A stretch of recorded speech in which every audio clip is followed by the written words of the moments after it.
السلام علیکم ورحمۃ اللہ وبرکاتہ۔ امید ہے کہ تمام احباب خیر وافیت سے ہوں گے۔ اللہ تعالیٰ آپ سب کو سلامت رکھے۔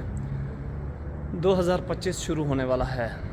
مجھے لگتا ہے کہ آپ لوگ بھی تمام دوستوں کو مبارکباد دیں گے، کیونکہ مبارکباد جس ٹائم دیں گے آپ تمام احبابوں کو تو ہم مسلمان ہیں۔ یہ ضرور فکر کرنی ہے کہ ہم مسلمان ہیں، ہم ایک دوسرے کو مبارک نہیں دے سکتے۔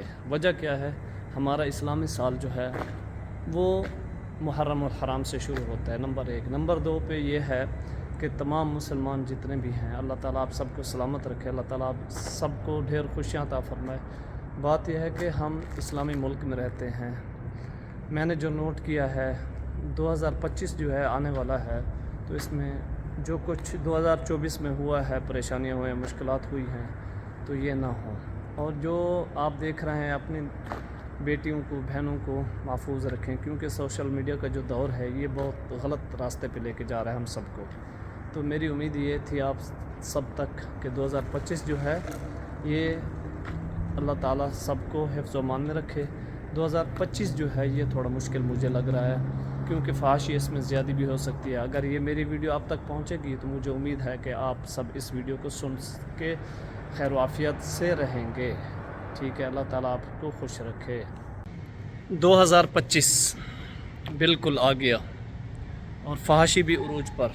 آپ لوگوں نے دیکھا ہوگا کہ زیادہ لوگ جو ہے نا فحاشی کی طرف چل رہے ہیں۔ کیوں؟ وجہ کیا ہے؟ ٹک ٹاک کے اوپر فحاشی، فیس بک کے اوپر فحاشی، یوٹیوب کے اوپر فحاشی۔ اب 2025 جو ہے فحاشی کا گاڑ آ رہا ہے۔ آپ نے صحیح پڑھا ہے۔ دیکھو، معیشت جو ہے وہ ہمارے ہاتھوں میں نہیں ہے، غریب عوام کے ہاتھوں میں کچھ بھی نہیں ہے۔ ٹھیک ہے، ہمارے ملکوں کے جو سربراہان ہیں ان سے گزارش ہے کہ ایسی فحاشی کو بند کیا جائے۔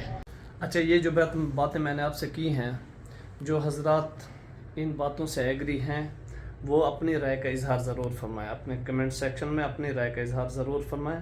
پاکستان زندہ باد، پاکستان کو اللہ تعالیٰ سلامت رکھے، تا قیامت شاد و آباد رکھے، اور اللہ تعالیٰ پاک آرمی کو خوش رکھے، اللہ تعالیٰ سب کو اپنی حفظ و امان میں رکھے۔ دعاؤں میں یاد رکھنا اور اپنی رائے کا اظہار کمنٹ سیکشن میں ضرور کرنا۔ ملیں گے انشاءاللہ نیکسٹ ویڈیو میں۔ اللہ حافظ۔